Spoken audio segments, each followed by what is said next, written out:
Australia's Labor government just halved the fuel excise to ease the pain of record petrol prices, and the Reserve Bank may now have to raise rates to its highest level in 17 years in response. That is not a paradox, it is a policy trap playing out in real time. Brent crude has climbed above $116 a barrel as the Iran war grinds on. Australian fuel prices hit record highs. Households are hurting, so the government moved, cutting 26.3 cents per litre at the pump for at least 3 months, announced after a national cabinet meeting on Monday. But HSBC economist Paul Bloxham had already flagged the problem.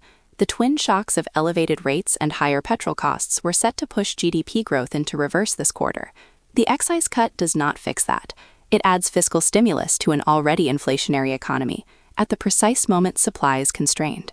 Westpac now sees the RBA lifting its cash rate to a 17-year high in response to the oil shock. If that forecast is right, the government's relief measure may end up costing households more in mortgage repayments than it saves them at the Bowser. That same tension between relief and risk is now visible on the ASX. The benchmark index has fallen 8.4% over the past month, one of its steepest slides since the pandemic. Oil above $116 a barrel is not just a petrol pump problem. Freight costs rise. Airlines pay more for fuel. Manufacturers face higher input costs. Businesses pass those costs on or absorb them, and either way, margins contract. The Motley Fool Australia noted that Macquarie has warned a sustained Strait of Hormuz disruption could push oil as high as $200 a barrel in a severe scenario. That number is not a forecast. It is a risk boundary, the point at which recession would likely arrive not by slow accumulation, but by shock. Brent does not need to reach $200 to do damage. At current levels, the RBA's path toward rate cuts later this year is already blocked. The AFR's headline said it plainly. The downturn has started. Whether it becomes a recession depends on Iran. The market's response to that uncertainty has created a secondary risk that is building quietly inside Australia's superannuation system.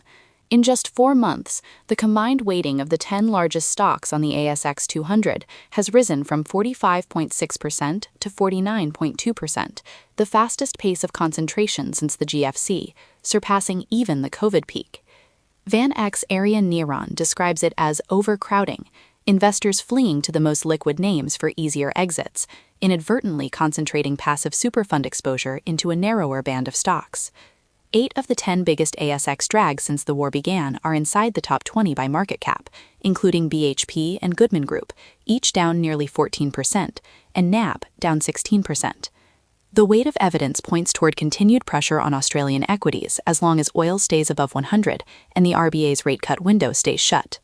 That pressure is likely to intensify before it eases, but the reversal scenario is real. If Iran negotiations progress and crude falls back below $90, both the RBA's calculus and superfund flows would shift quickly. The benchmark to watch is Brent crude at the end of this week. If it holds above 110 through Friday, Westpac's rate hike call moves from forecast to near certainty. If it breaks lower, the recession narrative loses its floor, but the ASX concentration problem will not disappear with it.